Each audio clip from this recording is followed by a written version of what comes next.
Hello, everyone. Sir, 1 minute. Let me introduce. Yeah. Yeah. So first of all, on behalf of Navjivan Center for Development, I take opportunity to welcome all the participants.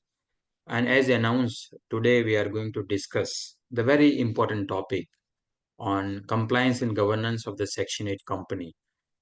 As being the advisory firm, we are receiving the many queries and concern that they wanted to register the Section 8 company. They wanted to know more about the Section 8 company. And as you all aware that, for this particular topic, it is hard to find out, the expert to discuss on such important, the concept and topic. And fortunately, we found very eminent and experienced person as CA Rajiv Ranjan Srivastava sir, to discuss on the compliance and governance of the Section 8 company. And I'm sure that this topic and the discussion that definitely help a lot to use in your day-to-day practices. So let me introduce the Rajiv Ranjan Saab in a brief. Sir is he's one of the prominent the introduction is he's the founder of Digital CA, and I particularly mean it for the digital CA is I think we are routinely going to visit the CA offices for our compliances and the audit and other work. And I think Rajiv Ranjan Saab has a concept that you don't require to visit the CA office, right, sir? Yeah, of course. Yeah. So sir has almost the 15 years of experience in the finance and taxation. He founded one of the prominent in the field firm, widely known as a Digital CA, R. Srivastava and Associate. Rajiv sir has also served as a chief finance officer in several companies, including the prominent roles in the Dalmia Bharat Group. He is also recognized for his past membership on the ICAI, the International Taxation Board, showcasing his expertise and the contribution to the field of international taxation. Sir, I really appreciate your concern and care about the social sector leaders. And I'm sure that your knowledge, your time, whatever you're going to spend with us, definitely create the impact in the society. So without taking much time, I kindly request you to please proceed for the session. Thank you, one and all. Yes. Good morning, everyone. Kindly unmute your mic and let's start with energy. Good morning and good evening, sir. Good evening. Good evening, So, sir. Good we evening, are sir. good. Good morning Good and evening, good evening. everyone. Good evening. Good evening. Good evening. So, within 1.5 hours, we are going to discuss about the NGO, the most desirable and the most challenging as well as the most requirement for our nation.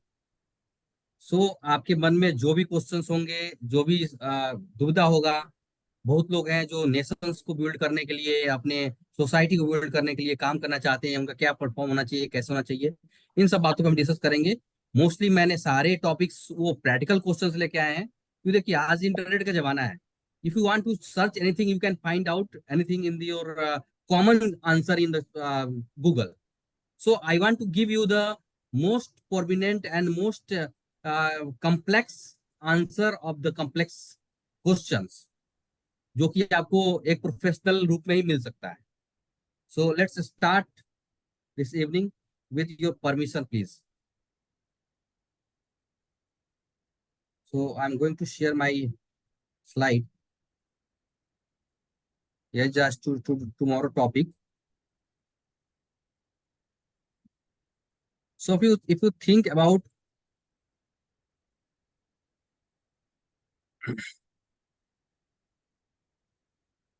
the compliance governance of Section 8 company, first you have to think about that what the NGO, trust, society, what exactly this is. So kindly type in chat box, is it same or different?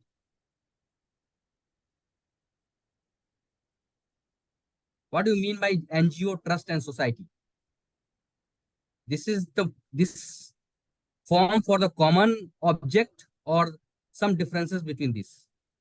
among this different form of companies. So let's start. First is, if you want to start a company like non-profit organization, that is NPO. So it is well, we can discuss in Hindi as well as English also. This is okay for everyone? Okay, thank you. So ये trust, secret company and society. तो पहला आपको clear हो गया कि if you are going to start your organization which is non-profit organization, so you can start 3 types: trust, secret company and societies. तो अब आपके मन में क्वेश्चन उठेगा, what is the differences between this among this 3 component. तो इसको समझने के लिए हम ये स्लाइड समझते हैं. इसमें आपको बेसिक डॉक्यूमेंटेशन जो होगा वो तीनों में अलग अलग होते हैं. फॉर्म मतलब सबका ऑब्जेक्ट सेम होता है कि कैसे कंपनी चलेगी, उसके गवर्नेंस बॉडी क्या होगी, कैसे होगा, लेकिन तीनों में डिफरेंसेस होंगे. यहाँ ट्रस्ट के केस में ट्रस्ट बोलते हैं, सोसाइटी के केस में मेमोरेंडम एसोसिएशन आर्टिकल होते हैं, रूल रेगुलेशन बताते हैं, और सेक्शन 8 कंपनी में मेमोरेंडम एसोसिएशन ये होते हैं. फॉर्मेशंस, ये ट्रस्ट जो है ये ऑफलाइन है, हर स्टेट का अलग अलग होता है. Every state has own trust office, जैसे रजिस्ट्रार ऑफिस होता है वहीं पे आपका ट्रस्ट रजिस्टर्ड होता है. वो इजी है, ये लिटिल हार्ड है, लेकिन ये बहुत ही इजी हो गया. Easy in the sense this is the online, you have not go visit the government offices. लेकिन आज के डेट में ये अगर देखें तो ये हमारे को ज्यादा इजी हो गया. ऐसे डॉक्यूमेंट में आपको बहुत कॉम्प्लेक्स नजर आएगा सेक्शन 8 कंपनी, लेकिन ये अगर ये प्रोफेशनल मेरे से पूछेंगे तो हम लोग ज्यादा इसको प्रीफर करते हैं, because we need not to go to the government office door. You only submit all the documents through the MCA portal. Other jurisdiction आपको, ये आपका जो चैरिटी कमिश्नर होते हैं या डिप्टी रजिस्ट्रार होते हैं, वहां पे इसके जुडिक्शन होता है. ये जैसे महाराष्ट्र का केस में ले तो महाराष्ट्र के में होगा, आपको सोसाइटी भी उसी स्टेट का होगी. ये कंपनीज में जो होता है वो MCA पे होता है, रजिस्ट्रार ऑफ कंपनीज, ये इसकी जुडिक्शन होती है. लेजिस्लेचर को पता है आपको, ये अगर बॉम्बे, मैं बॉम्बे का एग्जांपल लिया हूं, तो अगर बॉम्बे में लेते हैं तो पब्लिक ट्रस्ट के अनुसार होता है. अगर ये सोसाइटीज रजिस्ट्रेशन एक्ट 1860 का है तो ये सारा ओल्ड 1950 का एक्ट चल रहा है, अभी तक 1860 का एक्ट चल रहा है ये आपका सोसाइटी में. और यहाँ पे कंपनी में आपको 2013 की नई कंपनीज एक्ट आई थी, उसमें आया है. ये कंसेप्ट पहले भी था. कंपनीज एक्ट 1956 में ये 25 सेक्शन में आता था. अब ये 2013 में ये सेक्शन 8 कंपनी बन गया. ऑब्जेक्ट तीनों का सेम है कि सोशल बेनिफिट के लिए में काम करना है. ये सब यहाँ पे अथॉरिटी कौन होता है, जो सब रजिस्ट्रार होगा, यहाँ SDM होगा, और यहाँ पे रजिस्ट्रार ऑफ कंपनी होगा. यहाँ पे कंट्रोलिंग क्या, मोनोपोली है, मतलब एक ही लोग उसके पर्सन बने रहेंगे, एक ही चेयरमैन होंगे. जहाँ पे ट्रस्ट मतलब आपको एक पर्सनल प्रॉपर्टी के रूप में अगर चलाना है आपको, तो जैसे ज्यादातर कंपनी जो चलती हैं, जो आपके स्कूल चलते हैं, वो होते तो प्रॉफिट ऑर्गेनाइजेशन होते हैं, लेकिन दिखाने के लिए ट्रस्ट या सोसाइटी में बदल दिए जाते हैं, और उसके चेयरमैन, उसके मेंबर्स भी उनके फैमिली मेंबर्स होते हैं. तो यहाँ मोनोपोली पूरी तरह बनी रहती है. यहाँ प्रोफेशनल कंपनी है, इन दिस सेक्शन 8 कंपनी, इसमें आपको डायरेक्टर चाहे तो 1 आवर में चेंज कर सकते हैं. If you want to change your address, you can change address within our within the state, है ना. तो इस तरह से ये कॉम्प्लेक्स जो चीजें थी, आप इसको ट्रस्ट को या सोसाइटी को आप ऑनलाइन जाके किसी पोर्टल पे वेरीफाई नहीं कर पाएंगे. एक का नाम का अलग अलग ट्रस्ट हो सकते हैं, लेकिन आपको सेक्शन 8 कंपनी में if you want to search, then one company should exist at a time in India. मतलब ऐसा नहीं कि एक ही नाम से अलग अलग कंपनी खुल गई. जैसे मान लो रिलायंस फाउंडेशन हो गया, तो रिलायंस फाउंडेशन एक ही होगा, दूसरा नहीं बन सकता. इन्फोसिस फाउंडेशन है तो वो एक ही होगा, ऐसा नहीं कोई दूसरा खोल लेगा. इसी तरह से आपका कोई फाउंडेशन होता है तो वो आपका यूनिक होगा, वो डुप्लीकेट नहीं हो सकता. आपकी उसकी डुप्लीकेसी किसी भी तरह से पॉसिबल नहीं है, जबकि इन लोगों में पॉसिबल है. ओके, कैन यू गो आगे ahead. So let's start. Type of MPO जो हमने बता दिया आपको, ये सोसाइटीज में section 20 of the society act में होगा, ये ट्रस्ट में होगा, वो सेम ही चीजें यहाँ पे मैंने इसको डाला हुआ है. अब आया इसके क्वेश्चंस की स्टेप्स क्या है रजिस्ट्रेशन के. पहले हम इसको रजिस्ट्रेशन समझते हैं, फिर इसके कम्प्लेक्स सिचुएशन को समझेंगे कि कौन हो सकते हैं, कहाँ हो सकता है, इंडिया में होगा कि नहीं होगा, इंडिया के बाहर होगा कि नहीं होगा, कन्वर्ट हो सकता है कि नहीं हो सकता है प्राइवेट लिमिटेड से इसमें इसमें पार्टनरशिप से इसमें, वो सारा चीज क्वेश्चन हमने इसको कवर कर रखा। अगर आपके क्वेश्चंस कुछ हैं तो you park your questions, we can discuss later on. अब स्टेप्स क्या है, पहले आपने अगर आप, अब हमारा आज का टॉपिक सेक्शन 8 पे है, तो मैं सेक्शन 8 कंपनी के बारे में बात करूंगा। So you want to start your company like section 8 company, you have to register your company as MCA, ministry of corporate affairs. ठीक है, वहां करने के बाद आपका अकाउंट खुलेगा, डॉक्यूमेंटेशन बताएंगे कैसे क्या होगा, वो सारा चीज हम डिस्कस करेंगे। उसके बाद आपको नीति आयोग के द्वारा आपको दर्पण लेना पड़ेगा। आपने इसको खोले इसलिए है section 8 company, because you want to go for charitable purpose and you want to get the grant from the government also. तो वो तभी मिलेगा जब आपको दर्पण रजिस्ट्रेशन होगा। दर्पण एक सिस्टम जब मोदी गवर्नमेंट आई थी तो उन्होंने शुरू करा था, नीति आयोग इसके बॉडी होती है, उसमें आप दिल्ली में है ये, यहाँ पे आप जाके करेंगे तो उनके पास सारा डिटेल आ जाता है, उसी के रूप में आपके सारी ये ग्रांट होंगे, या गवर्नमेंट को कोई भी पॉलिसीज एडॉप्शन करना होगा या आपको बेनिफिट लेनी होगी तो आपको दर्पण में रजिस्ट्रेशन की आवश्यकता पड़ेगी। अब इसके बाद आपको 12A ATGA रजिस्ट्रेशन कराना पड़ेगा अंदर इनकम टैक्स एक्ट। उसके बाद ही आपको एनपीओ फुल कंपनी बन जाती है। कितने लोग क्या करते हैं, सेक्शन 8 कंपनी रजिस्ट्रेशन करा लिया और उनको लगा हाँ ठीक है जी कंपनी तो बन गई हमारी, अब तो ये चैरिटेबल कंपनी बन गई, इसमें कोई प्रॉफिट होगा तो वो टैक्स नहीं लगेगा। नहीं, आपको जाके इनकम टैक्स में पहले रजिस्ट्रेशन लेना ही होगा, तभी आपको इनकम टैक्स एग्जेम्प्ट होगा। अदरवाइज अगर आप सेक्शन 8 कंपनी या फिर ट्रस्ट है कोई भी अगर आप करते हैं और वो 12A ATG रजिस्ट्रेशन नहीं लेता है, तो आपके डोनेशन कोई देगा वो भी आपको उसको बेनिफिट नहीं मिलेगा, ना ही आपके इनकम भी टैक्स लग जाएंगे, इनकम पे टैक्स लगेगा, आपको उसके बेनिफिट नहीं मिलेगा। Even you have already been registered as a section 8 और any trust and societies. Okay, so again our question is that who can be who can apply for the registration of the section 8 company? कौन से लोग हैं जो कि section 8 company registration कर सकते हैं, ये क्वेश्चन आपके मन में पहले आ सकता है। तो एनी पर्सन, मतलब एनी पर्सन, कोई भी, मतलब आप हम जो इंसान है जो किसी तरह से कोई भी लीगल जो उनको ऊपर कोई भी जो कोर्ट है उसके ऊपर कोई चार्ज नहीं लगाई है, तो आप एक नॉर्मल पर्सन होंगे विदाउट कोई भी लीगल बाइंडेशन के आप कर सकते हैं। एसोसिएशन ऑफ पर्सन, मतलब क्या दो ट्रस्ट भी इसके मेंबर हो सकते हैं? हाँ हो सकते हैं। क्या सोसाइटी भी इसके मेंबर हो सकते हैं? हाँ जी हो सकते हैं। क्या पार्टनरशिप भी हो सकते हैं? हाँ जी हो सकते हैं, क्योंकि ये एसोसिएशन ऑफ पर्सन भी इसके मेंबर हो सकते हैं। लिमिटेड लाइबिलिटी कंपनी भी इसके मेंबर हो सकते हैं। यानी कि अगर हम लोग चाहें या दो एलएलपी चाहें कि मिलके हम एक अलग से सेलेक्ट कंपनी बनाए तो भी बना सकते हैं, इससे क्लियर होता है। ठीक है, बीच में हम इंटरेक्ट करते रहेंगे।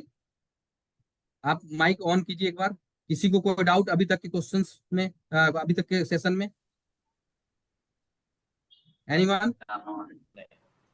Okay, thank you. हेलो सुने हेलो। हाँ जी बताइए। तो ये है हाँ सर, मैं मनोज हूँ उड़ीसा से। मैं ये बोल रहा था कि अगर can for profit company B member of a non profit company? Pardon? Can A for profit company hold a non profit company? वो सब डिस्कस करेंगे सर, अभी सारा पीछे हमारा आगे आएगा, ओके। क्वेश्चन हम आपको पार करेंगे। मतलब अभी तक जो हमने बताया इसमें कोई डाउट, जो कुछ कुछ डाउट है वो हम लेंगे, अभी सारे क्वेश्चन अभी आएंगे, उस पर हम सारा बात लेंगे। Hello, can Yes. an individual start a Section 8 company? Only one individual. Pardon? Only one individual can he start a Section 8? No, no. Only one cannot be started. Minimum 2% required. I am discuss later on. Okay. I'm going to Okay. discuss. Okay. What will the object? Okay, please mute. Object क्या हो सकता है आपका?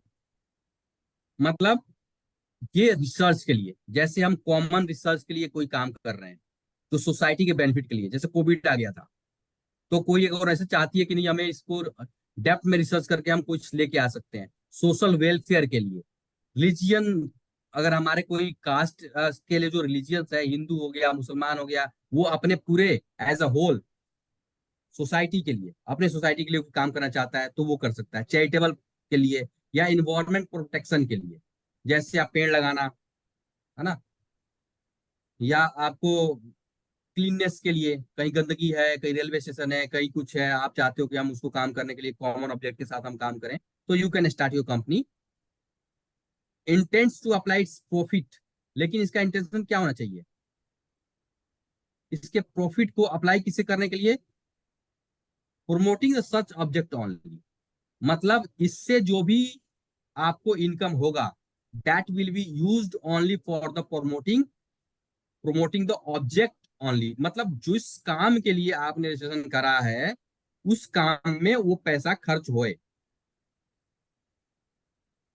और इसके ये dividend, इस किसी मेंबर को ये डिविडेंड नहीं दिया जा सकता।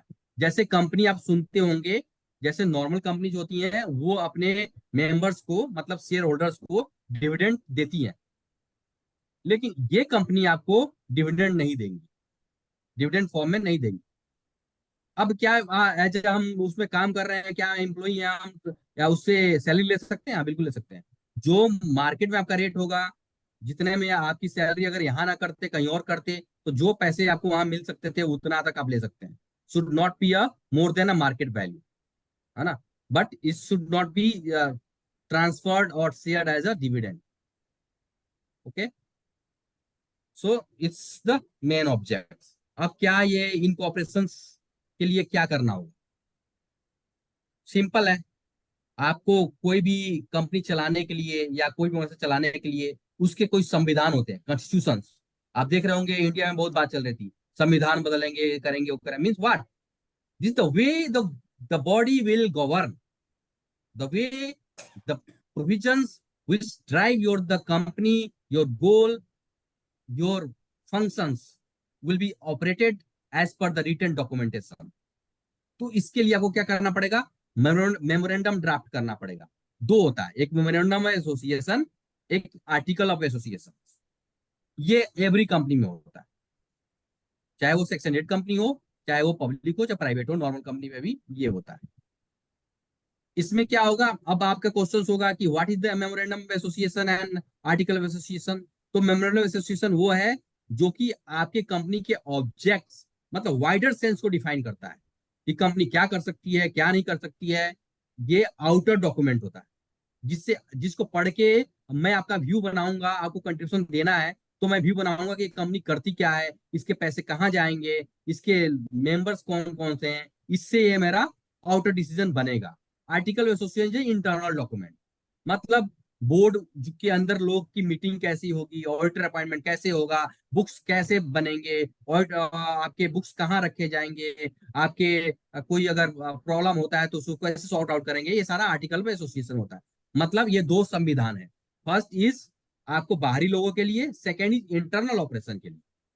Okay, other is declaration in the, अब ये सब कहाँ चाहिए आपको, कंपनी के इनकॉर्पोरेशन के समय में। A declaration is to be attached in form number 14। आपको डिक्लेरेशन देना पड़ेगा। डिक्लेरेशन इन द सेंस वो फॉर्मेट होता है जो कि कोई भी चार्टर्ड अकाउंटेंट जहां कंपनी बनवाएंगे वो आपको दे देंगे, वहां आपको फॉर्मेट रहेगा डिक्लेरेशन का कि मैं ये हूँ, ऐसे यहाँ मेरा रेजिडेंस है, ऐसे से है, और मैं ये कंपनी बनाने जा रहा हूँ, उसका डिक्लेरेशन एक होता है। एस्टिमेट्स देने पड़ेंगे आपको, मतलब ये रफ एस्टिमेट्स होते हैं, इट कैन बी डिपेंड, ये कोई फिक्स नहीं है कि फ्यूचर में आपका क्या इनकम होगा, एक्सपेंडिचर होगा नेक्स्ट 3 ईयर। मतलब आपको प्लानिंग बतानी पड़ेगी, you have to explain your expenditure planning और income planning, whether you are going to expense or earn money for next 3 years।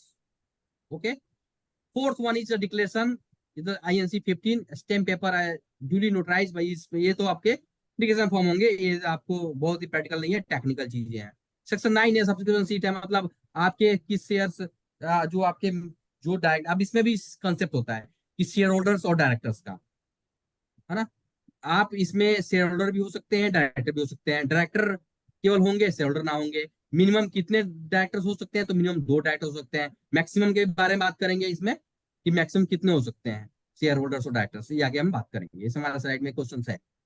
तो आपके 2 लोगों से कंपनी शुरू होगी। ये अगर पब्लिक कंपनी होगी तो 3 लोग होंगे, अगर आपके प्राइवेट कंपनी होगी तो 2 लोग। ये प्राइवेट भी हो सकता है, पब्लिक भी हो सकता है। ठीक है। अब आपके इसमें क्या लगेगा, क्या इसमें प्राइवेट लिमिटेड कंपनी लगेगा? नो, इसमें एक लाइसेंस देती है सेंट्रल गवर्नमेंट कि ये लाइसेंस होता है कि you can use as a foundation, forum, association, federation, chamber, confederation, council, electoral trust, जैसा आपका नेचर है उस तरह से आप यूज करो। You should not use the as like a normal private limited company. मतलब जैसे मान लीजिए रिलायंस फाउंडेशन यूज होगा, रिलायंस प्राइवेट लिमिटेड तो अलग कंपनी हो गई।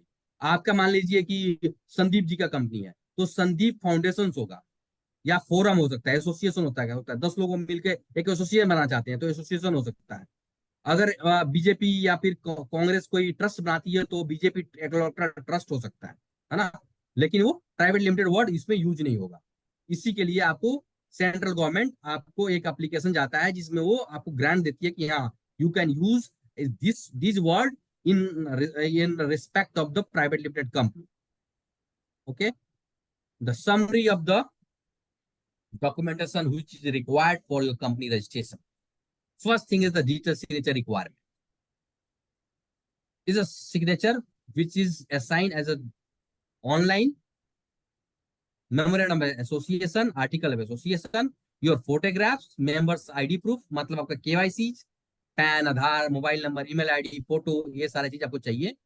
डिटेल ऑफ डायरेक्टर्स, एजुकेशन, कहाँ आपकी एजुकेशन कहाँ तक हुई है, कहाँ आपका बर्थ प्लेस है, आपका आप हाउस वाइफ हैं या फिर आप वर्किंग है, बिजनेसमैन है, क्या है, ये सारा चीज आपको डिटेल चाहिए होगा।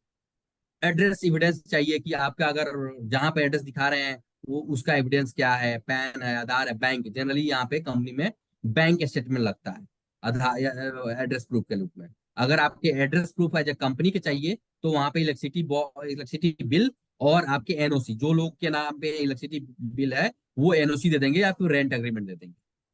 ठीक है। इसके बाद आपको डीआई जो डायरेक्टर आइडेंटिफिकेशन नंबर है वो बनेगा और आपकी company with in 3 to 4 days working days में बन जाती है। Very easy process, very easy. मतलब ट्रस्ट जाएंगे तो आप सप्ताह लग जाएगा, अगर सेक्शनेट कंपनी जाएंगे तो 3 डेज में आपको बन जाएंगे, अगर आपके डॉक्यूमेंटेशन सारे ओके हैं। यहाँ प्रॉब्लम क्या होगा, you have to choose a unique name of the company, this should not be a existing company. तो पहले चेक होगा कि आपने जो नाम रखना चाहते हैं क्या वो अवेलेबल है या नहीं है। आजकल नामों का बहुत पंगे है, वो नेम अवेलेबल होंगे तो ही आपको मिलेंगे, otherwise you have to change your name. जैसे मान लिया आपका कोई प्राइवेट लिमिटेड कंपनी ऑलरेडी चल रही है ना, आप चाहते उसी से हमें एक आप एक्सेलेंट कंपनी बनाना तो बना सकते हैं, उसके लिए आपको एनओसी लेना पड़ेगा अपनी एग्जिस्टिंग कंपनी से। ठीक है। इसके बाद आपको अब इनकम टैक्स आपने रजिस्ट्रेशन करा लिया तो आपको सॉरी एमसीए में रजिस्ट्रेशन हो गया, सर्टिफिकेट आ गया, बैंक अकाउंट ओपन हो गया, तो आप उसमें जाके जैसे भी आपका नेचर है वैसे जाके आप अपना इनकम टैक्स में जाके रजिस्ट्रेशन ले सकते हैं। ज्यादातर 12A का रजिस्ट्रेशन होता है यहाँ पे, और सेक्शन 8 कंपनीज जो सॉरी 80C की 80G की रजिस्ट्रेशन होती है। तो यहाँ पे आपको दिया है चैरिटेबल प्रॉफिट के ये सब सेक्शन सुना है, तो ये ज्यादा टेक्निकल चीजों में मैं जाऊंगा नहीं। एक्सपेंडिचर साइंटिफिक एक्सपेंडिचर के 35 में होता है, 12A का होता है, ये सब चीजें आपकी होती हैं। अब इसमें क्या है कि आप में 2 तरह के, इसमें मेन चीजें होती हैं जो 2 तरह की होती है। एक अभी गवर्नमेंट ने शुरू करा है कि अगर आप अभी चाहें, कंपनी रजिस्ट्रेशन हुआ अभी चाहें तो आप जाके इनकम टैक्स प्रोविजनल बेसिस पे रजिस्ट्रेशन ले सकते हैं सेक्शन 8 और 80G के। लेकिन आपको जैसे कंपनी शुरू करने के 6 महीने के अंदर में आपको परमानेंट सेंस की 5 ईयर्स के लिए आपको गवर्नमेंट एक रजिस्ट्रेशन देगी जो आपकी 5 ईयर्स तक वैलिड होगा। 5 ईयर्स के बाद आपको वो रेटिफाई करना पड़ेगा, फिर से उसको जाके गवर्नमेंट को दिखाना होगा कि हाँ जी मैंने ये 5 सालों में हमने ये काम करा है, मुझे 5 साल और टाइम दो। फिर वो 5 साल और टाइम देंगे। पहले अर्लियर गवर्नमेंट में ये लाइफ टाइम हो गया था, लेकिन अब गवर्नमेंट ने इसको फिर से 5 ईयर के ड्यूरेशन में लेके आ गया। अब आ गया, अब इसके साथ साथ आपके हर साल कंपनी बनने के ईयर एंड होने के बाद, जैसे कि मान लीजिए आपके पिछले साल जो कभी कंपनी जून के जनवरी 2024 के पहले बनी थी, उनको अभी के डेट में 30 सितंबर के पहले एजीएम करना हो, एनुअल जनरल मीटिंग, है ना। मतलब इसमें सारे लोग बैठेंगे और सारे लोग बैठ के कंपनी ने क्या काम करा, कैसे करा, इसकी एक मीटिंग बनती है और उसकी रिपोर्टिंग जाती है एओसी 4 एमजीटी 7 में, जो कि हर कंपनी में होता है, whether it is section 8 company और एनी अदर कंपनी। तो वो आपके आरओसी के जाएगा और एक इनकम टैक्स रिटर्न तो जाएगा ही जाएगा। अब आया क्या, जीएसटी भी लेना चाहिए? बिल्कुल लेना चाहिए। अगर आपका 20 लाख से ज्यादा का टर्नओवर है तो आपको जीएसटी लेना चाहिए, लेना पड़ेगा। यहाँ पे आप ये नहीं कर सकते मैं ट्रस्ट हूँ तो मेरे को जीएसटी नहीं लगना है, ऐसा कुछ नहीं। आपका जो सर्विस कर रहे हो वो अगर एग्जाम्प्ट है तो एग्जाम्पशन मिलेगा, अगर वो एग्जाम्प्ट नहीं है तो आपको यहाँ पे जीएसटी लेना पड़ेगा, जीएसटी चार्ज करना। और उसकी जैसे फाइलिंग सबकी होती है वैसे उसकी भी होगी, मंथली, क्वार्टरली, ईयरली, वो जो होती है वो होगी। अब आया section 8 company, whether a foreign company can be registered as a section 8 company in India. ठीक है, मतलब कि क्या कोई फॉरेन कंपनी, कोई विदेश की कंपनी, यूएसए के बटरफ्लाई नाम की कोई कंपनी है जैसे यूएसए में, क्या वो यहाँ पे एज ए फॉरेन कंपनी खुद शुरू कर सकती है? तो नहीं, वो बिजनेस एक्टिविटी मिसिंग है यहाँ पे, क्योंकि यहाँ पे बिजनेस के लिए काम नहीं करते हैं, तो ये फॉरेन कंपनी के डेफिनेशन में नहीं आएगा। वो ब्रांच या लाइसेंस ऑफिस खोल सकती है। ये थोड़ा टेक्निकल है। मतलब क्या कि फॉरेन कंपनी उसे बोलते हैं जहां पे बिजनेस एक्टिविटी होनी चाहिए। तो यहाँ पे बिजनेस एक्टिविटी होगी नहीं, ये एनजीओ होगा, नॉन प्रॉफिट ऑर्गेनाइजेशन होगा, तो ये एज अ फॉरेन कंपनी के डेफिनेशन में काम नहीं कर सकती है। लेकिन ब्रांच या लाइसेंसिंग ऑफिस वो खोल सकती है। जैसे लिखा हुआ है, ओपन अ ब्रांच या licensing office in India cannot fall under definition of foreign company as business activities missing, therefore such company cannot be termed as a foreign company, however subject to the compliance of FEMA। FEMA आपका के regulations के अनुसार वो खोल सकती है। उसमें जो वाइडेशन है, जो उसके रूल रेगुलेशन है, उसको फॉलो करते हुए आप बाहर की कंपनी भी यहाँ पे अपने ब्रांचेस डाल सकते हैं। And such not for a profit company, body corporate incorporated outside India can promote और registered as section 8 company in India as a distinct entity. ठीक है, ये एज अ प्रॉफिट कंपनी नहीं खोल सकते हैं। क्या ये सेक्शन 8 कंपनी, यहाँ की सेक्शन 8 कंपनी क्या बाहर जाके काम कर सकती है? हाँ कर सकती है, लेकिन वो प्रॉफिट कंपनी के रूप में नहीं करेगी। वो सेक्शन 8 कंपनी के जो ऑब्जेक्ट है उसके तहत करेगी और सब्जेक्ट टू द फेमा वो अलाउ करेगा, उतना काम करेगा। अब is there any relaxation in the stamp duty payment issuance of share certificate? अब यहाँ पे एक शेयर सर्टिफिकेट इशू होता है।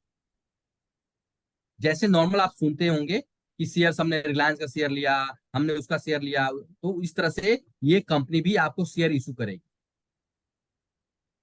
तो क्या इसमें ऐसा है कि एनजीओ कंपनी है तो शेयर सर्टिफिकेट इशू करने में कोई रिलैक्सेशन है? तो कोई रिलैक्सेशन नहीं सेट कंपनी के लिए।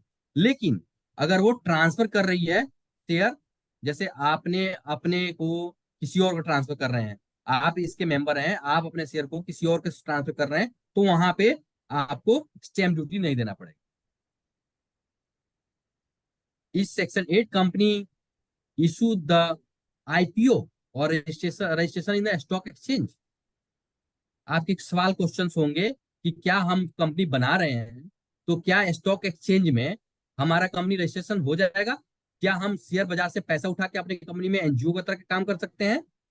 तो बिल्कुल पॉसिबल, क्योंकि अभी रिसेंटली 90-20 के बजट में ये आया है एक नया कंसेप्ट जिसको बोलते हैं एसएसई, सोशल स्टॉक एक्सचेंज। एक अलग विंग होगा जो एनएससी और ऑपरेटिंग भी हो गया ये। एनएससी और बीएससी के अलग एक विंग होंगे जहां पे जो आपके सेक्शन 8 कंपनीज हैं वो कंपनी वहां पर रजिस्टर्ड होगी। अगर मान लीजिए आपके पास प्राइवेट लिमिटेड कंपनी है, एनजीओ मतलब प्राइवेट लिमिटेड है, तो पहले उसको पब्लिक बनाना पड़ेगा। मतलब उसके जो पब्लिक के लिए जो रिक्वायरमेंट है वो 3 होने चाहिए डायरेक्टर और आपके 7 होने चाहिए शेयर होल्डर्स। अगर इस तरह से वो कंपनी कन्वर्ट हो जाएगी पब्लिक लिमिटेड में और फिर वो स्टॉक एक्सचेंज में रजिस्टर्ड हो जाएगी। तो अब इसमें आपको can raise capital as equity debt और अनलाइक म्यूचुअल फंड की तरह आप इशू नहीं करेंगे, लेकिन इक्विटी के रूप में या डेट के रूप में आप ले सकते हैं। एनएससी और बीएससी के रूप में ये हो गया है। अब आप पैसे कैसे इकट्ठा करेंगे? तो पैसे के लिए आपको zero coupon, zero principal instrument के रूप में ZPIS के रूप में आप इशू कर सकते हैं। मतलब आपकी कंपनी, सेक्शन 8 कंपनी जो आपके पब्लिक डोमेन में जैसे कि IPO आता है, उस तरह से आपको जीरो कूपन बॉन्ड लेके इशू कर सकते हैं इंस्ट्रूमेंट। म्यूचुअल फंड स्कीम्स में डोनेशन के रूप में ले सकते हैं, नॉर्मल इन्वेस्टमेंट नहीं, डोनेशन के रूप में। उनके जो स्कीम्स है डोनेशन का अलग बना हुआ है, उसके तहत जो बोर्ड एसोसिएट किया हुआ है सेबी बोर्ड, उसके अनुसार कर सकते हैं। और या तो कोई भी टाइम टू टाइम जो भी बोर्ड आपको बताएगी वैसे आपको इसमें कर सकते हैं। You can issue the instrument as defined by the board time to time. Can one person company be incorporated और कन्वर्ट इनटू सेक्शन 8 कंपनी? अब पहले क्वेश्चन क्या था, ओपीसी होता क्या है। जब ये एक क्वेश्चन पूछा गया कि क्या एक आदमी एनजीओ खोल सकता है, तो मैंने कहा नहीं। लेकिन आपके जो सेक्शन 8 कंपनी एनजीओ नहीं खोल सकता है, लेकिन आप चाहें तो आप एक प्राइवेट लिमिटेड खोल सकते हैं। जैसे मैं मान लो राजी हूं, मैं चाहता हूं कि मेरा एक प्राइवेट लिमिटेड कंपनी हो जो कि 2 लोगों के साथ में हो, अकेला हो, तो खोल सकते हैं। इस सेक्शन 2013 एक्ट में ये प्रोविजन दिया हुआ है, जिसको बोलते हैं ओपीसी। जैसे मैं बोलूंगा digital CA OPC private limited, इसमें ओपीसी वर्ड जुड़ा रहेगा। जहां भी जिस कंपनी में आपको ओपीसी वर्ड जुड़ा हुआ है, ये समझ लीजिए कि कोई एक आदमी का वो कंपनी। तो क्या ये क्वेश्चन है कि क्या हमारे पास, जैसे मान लिया आपके पास अगर कोई ओपीसी है और आप चाहते हैं कि सेक्शन 8 कंपनी कन्वर्ट हो जाए, तो क्या हो सकता है? तो नहीं हो सकता, क्योंकि ये सिंगल आदमी एनजीओ जो आपके सेक्शन 8 कंपनी खोल नहीं सकता, इसलिए ये सेक्शन 8 कंपनी कन्वर्ट नहीं हो सकता। दूसरा question, can a partnership form और LLP become the member of section 8 company?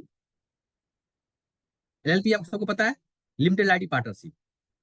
इसका अलग एक्ट है 2008, जिसमें ये MCA के थ्रू रजिस्टर्ड होता है। और आप एक होता है नॉर्मल पार्टनरशिप, जैसे हम आप मिल गए और हमने एक डीड बनाया और काम शुरू कर दिया।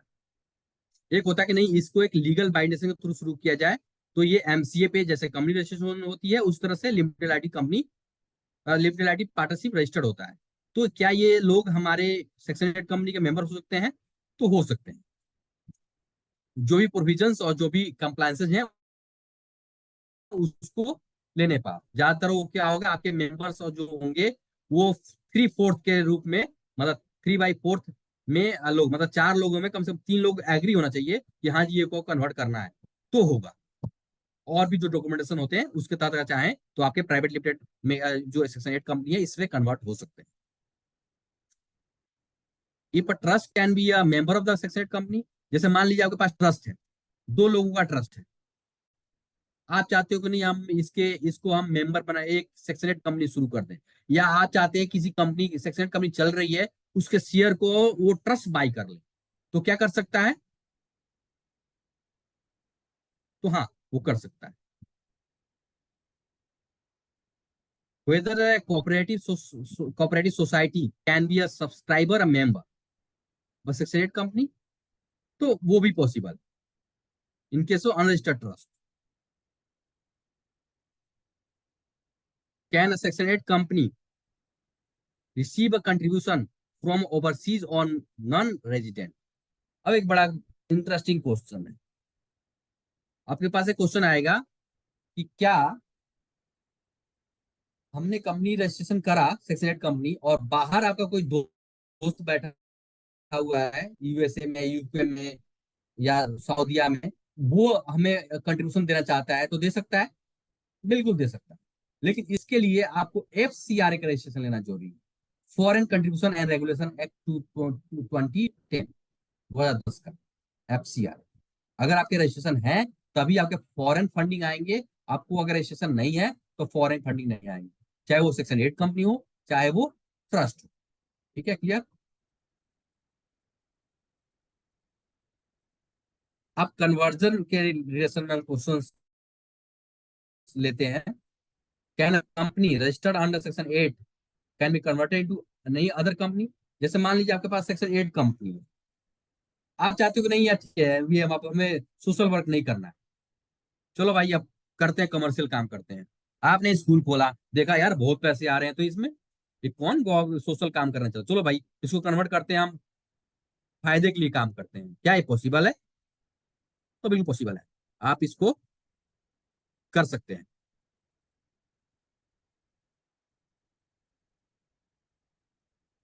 जो भी रूल्स 21 22 में बनाए गए हैं उसके तहत क्या सेक्शन 8 कंपनी ओपीसी में कन्वर्ट हो सकता है 1% में? तो वो उसमें से एक लोग चाहते हैं कि आप सब जा रहे हो, ठीक है, मैं बचाऊं, मैं इसको ओपीसी कन्वर्ट कर लेता हूं, तो पॉसिबल है, तो वो भी possible. Can a cooperative society registered under the cooperative societies act multiple states cooperative society can be registered और converted into a section 8 company? कोई मल्टीपल स्टेट सोसाइटीज है, वो मिलके चाहती हैं, वो चाहती है कि हमें सेक्शन 8 कंपनी बन जाए, तो क्या हो सकती है? तो हो सकती है।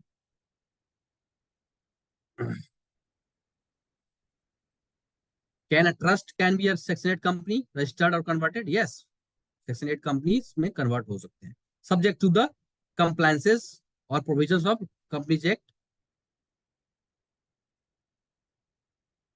Can limited liability partnership also converted? Yes, this is also converted into section 8 company. मतलब देख रहे हैं आप कितने लिबर्टी है आपको। आप चाहते हैं कोई पुराना ट्रस्ट है उसको कन्वर्ट करना, कर सकते हैं। आप चाहते हैं कि आपका कोई पार्टनरशिप है, वो भी हो सकता है। आप चाहते हैं कोई पहले से ट्रस्ट है, वो सेक्शन 8 कंपनी में जाए, तो बन सकता है। क्या उसके सारे डॉक्यूमेंट्स यूज होंगे? बिल्कुल होंगे। उसके उसके साथ साथ सारे पैन चेंज हो जाएंगे, क्योंकि वहां पे पर्सन जब ट्रस्ट होता है तो उस पे उसका पैन में अलग होता है कोड, और इसका पैन अलग होता है, वो चेंज होगा। डॉक्यूमेंटेशन में जाके सारा चेंजेस होंगे, और वो सारा चीज डॉक्यूमेंटेशन आप यूज कर सकते हैं। Where the object of the section 8 company can extended beyond the state और कंट्री। क्या हम एक स्टेट में रजिस्ट्रेशन किए हैं, क्या हम दूसरे स्टेट में काम कर सकते हैं? या हम इंडिया में रजिस्ट्रेशन हुए हैं, क्या हम इंडिया के बाहर काम कर सकते हैं? तो बिल्कुल कर सकते हैं। इंडिया के अंदर तो कोई दिक्कत ही नहीं है, बाहर भी, लेकिन subject to the your object. ये प्रॉफिट शेयरिंग के बेस पे नहीं होना चाहिए। This should be a stick to your object of the section 8 company, जिसके लिए जो रजिस्टर्ड हुआ है वही करेगा। Where the section 8 company can be carry out the micro finance activities. बहुत इंपॉर्टेंट क्वेश्चन, जो कि आज के ये बहुत ही बूम पे है। इसको फाइनेंस ऑन द जो रिवोल्यूशन के रूप में देखा जा रहा है। चाहे आपके छोटे शहर हो, गांव हो, कहीं भी ये चीजें चल रही हैं माइक्रो फाइनेंस। क्यों चल रही है ये? क्योंकि नॉर्मल केसेस में आपका जो निधि कंपनी थी वो शट डाउन हो रही है। निधि कंपनी को गवर्नमेंट प्रमोट नहीं कर रही है। आप सुने होंगे निधि कंपनी का नाम। एक तरह से ये फाइनेंशियल कंपनी होती है, नॉन बैंकिंग की तरह चलती है। Not a full non banking, मतलब नॉन बैंकिंग तरह होती है, लेकिन उसको गवर्नमेंट प्रमोट नहीं कर रही है। तो लोग इस सेक्शन के थ्रू, सेक्शन 8 कंपनी के थ्रू अपना फाइनेंशियल, मतलब माइक्रो फाइनेंस, ग्रुप फाइनेंस, जैसे लेडी जो जो आपके वुमन लोग हैं गांव में, 10 लोगों का ग्रुप बनाया, ग्रुप को फाइनेंस करा, वो सब पॉसिबल है। तो हाँ, सेक्शन 8 कंपनी में पॉसिबल है। रजिस्ट्रेशन आपको नॉर्मल तरीके से जाएंगे तो नहीं होता है, लेकिन इसके कुछ कॉम्प्लेक्स तरीके हैं जिसके कारण आपको हो जाता है। ये पॉसिबल है।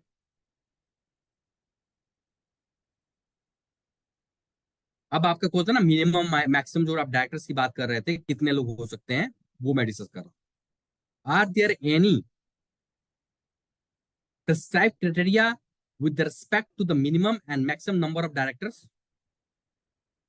Having minimum of 3 directors for the public limited and 2 directors for the private limited. जैसे मैं पहले बताया कि अगर आपके दो टाइप इसमें भी हो सकते हैं, प्राइवेट और पब्लिक। जब आप पब्लिक करेंगे तो वहां पे आपके 3 डायरेक्टर चाहिए, और आपके प्राइवेट है तो वहां पे 2 लोग चाहिए। और आपके मैक्सिमम, नॉर्मल कंपनी में मैक्सिमम 15 डायरेक्टर के रिक्वायरमेंट होता है, लेकिन सेक्शन 8 कंपनी में ये लागू नहीं होता है। यहाँ पे मैक्सिमम डायरेक्टर की कोई लिमिट नहीं है। It can be any. Whether the section 8 company is required to appoint woman director. क्या ये रिक्वायरमेंट है कि क्या उसमें एक डायरेक्टर जो होना चाहिए वो लेडीज होना चाहिए? तो yes, in section 8 company if covered under limit as prescribed under rule 3 is required to appoint a women director, अगर वो रूल 3 के रूप में आती है तो वहां पे आपको वुमेन डायरेक्टर्स रखने होंगे, जो कि प्रोविजन सेक्शन 149(1) के तहत आता है। Whether a section 8 company are required to appoint as a resident director? Yes. मतलब क्या? मतलब अगर विदेशी आना आए, फॉरनर आए, वो आके यहाँ पे कंपनी रजिस्ट्रेशन करें सेक्शन 8 कंपनी, तो वो नहीं पॉसिबल। यहाँ का कोई भी एक आदमी इंडिया का होना चाहिए जो कि मोर देन 182 डेज यहाँ इंडिया में रहता हो कैलेंडर ईयर में, मतलब आप जनवरी से लेके दिसंबर के बीच में, तभी वो कंपनी यहाँ पे ओपन हो सकता है। अदरवाइज सारे लोग बाहर के हों जो कि इंडिया में 180 दिन से कम रहे हैं प्रीवियस ईयर में, तो वो पॉसिबल नहीं है।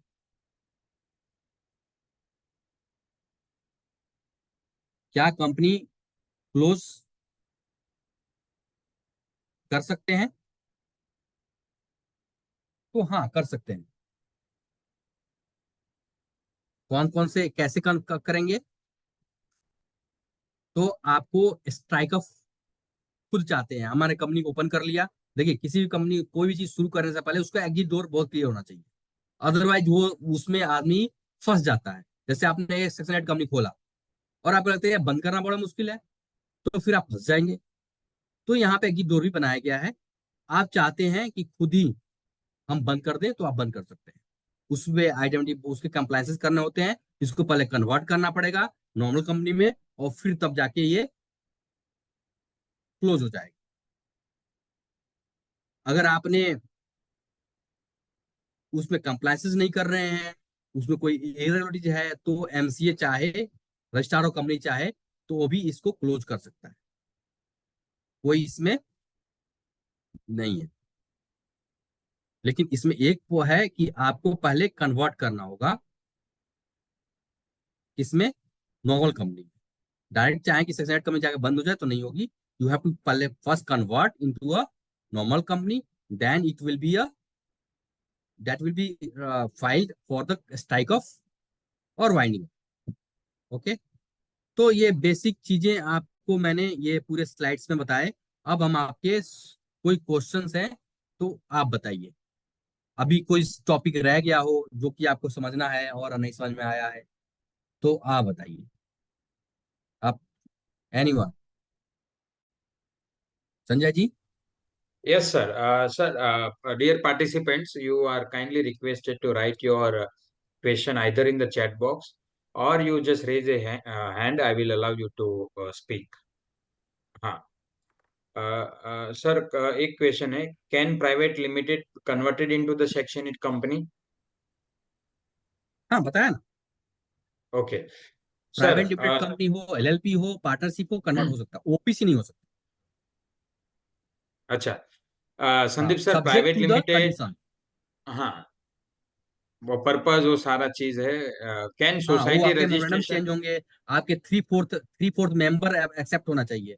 मतलब जितने शेयर होल्डर्स हैं, अगर 4 शेयर होल्डर्स हैं तो 3 लोग कम से कम एग्री होना चाहिए, प्लस आपके क्रेडिटर्स जहां से आप पैसे उधार हुए हैं उनसे एनओसी लेना पड़ेगा, है ना। अगर आपने इनकम टैक्स फाइलिंग किया है तो वहां आपको अपडेट करने पड़ेंगे। उस पर एक कन्वर्ट, मतलब लॉ क्लियर है, आप कर सकते हैं।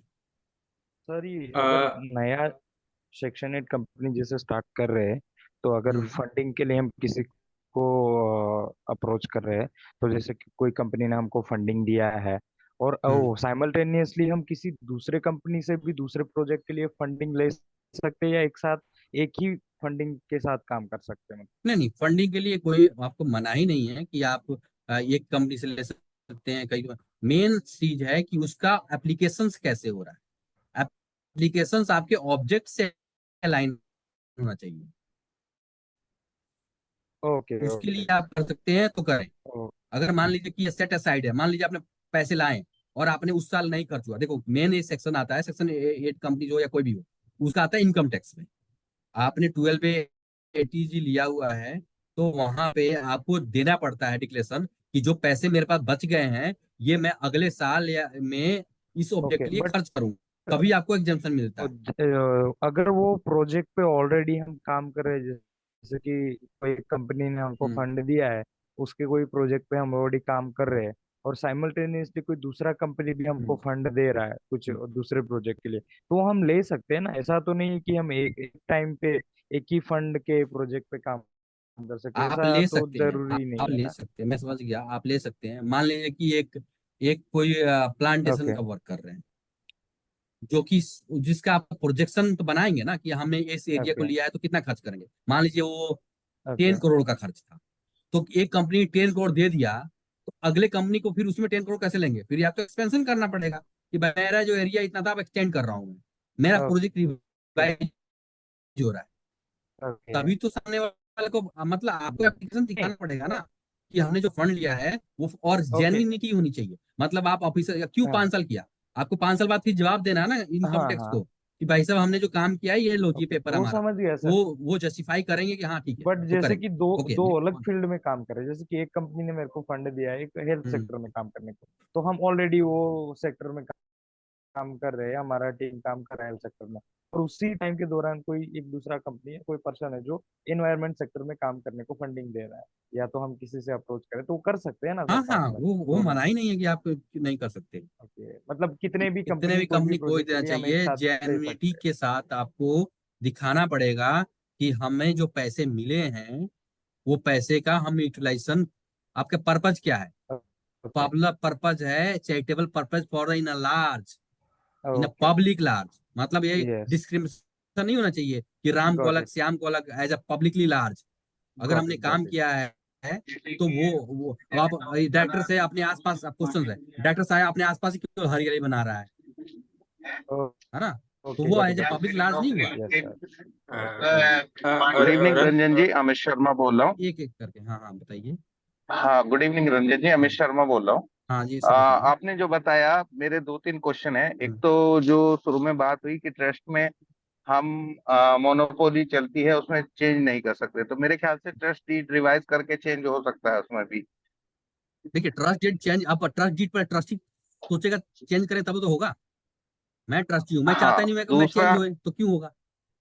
जी जी जी, हम लोग, दूसरा ये था सर, मेरा एक क्वेश्चन था हाँ कि जो हम रजिस्ट्रेशन के टाइम पे एस्टिमेट देंगे 3 इयर्स के लिए, नेक्स्ट 3 इयर्स के लिए, मान लिया मैं 3 इयर्स का 1 करोड़ देता हूँ, तो उससे ज्यादा के प्रोग्राम में कर सकता हूँ, उसमें हाँ कोई हाँ, रेस्ट्रिक्शन?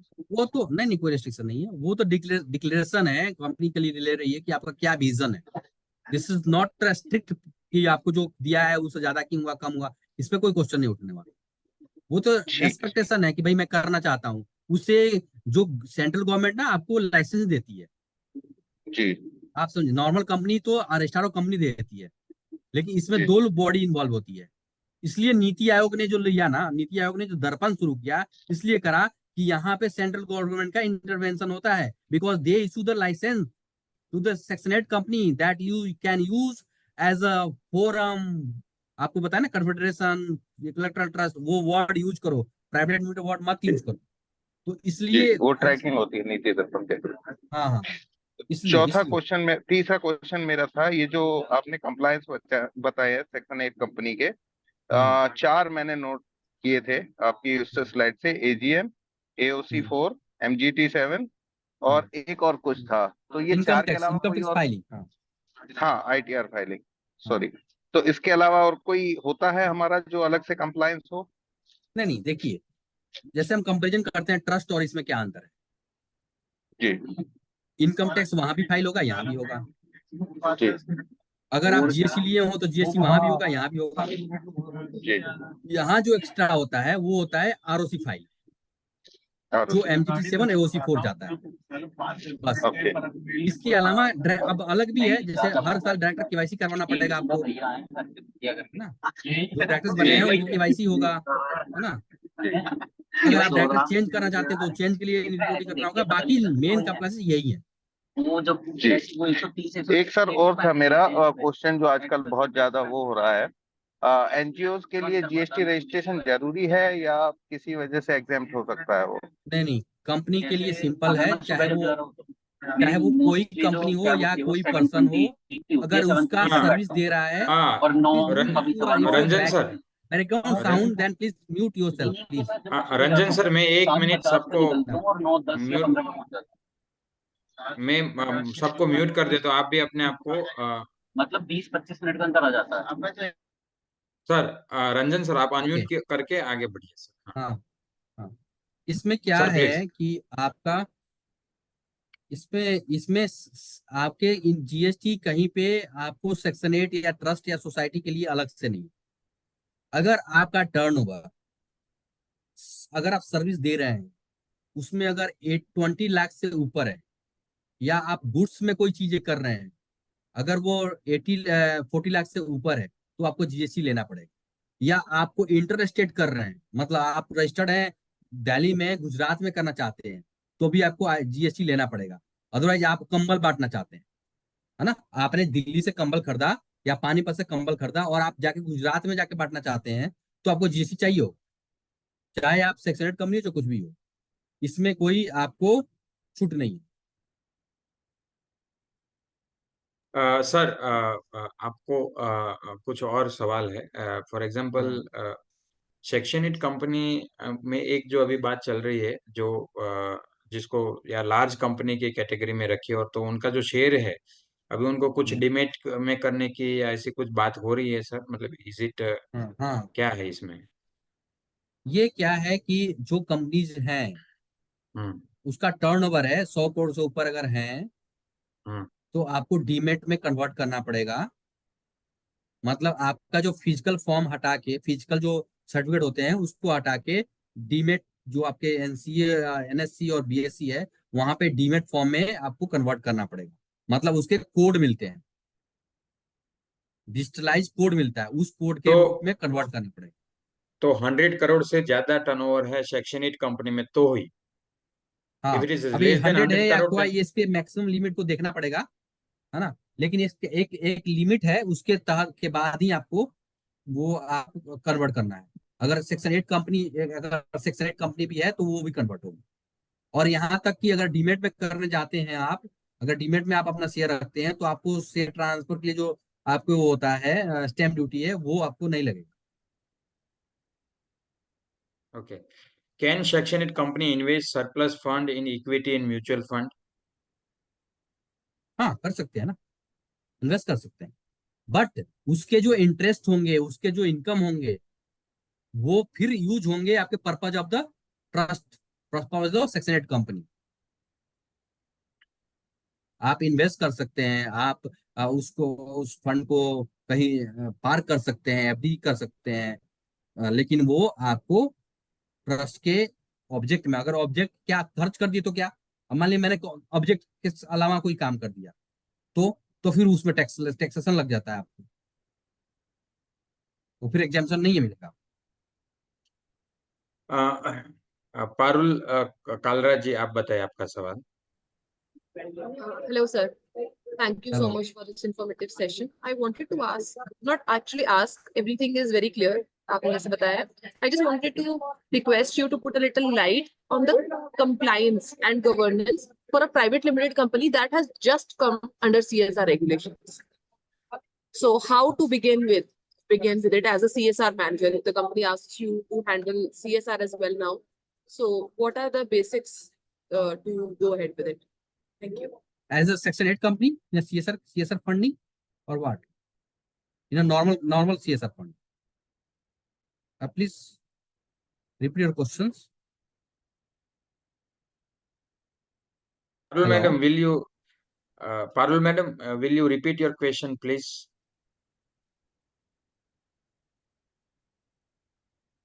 हेलो।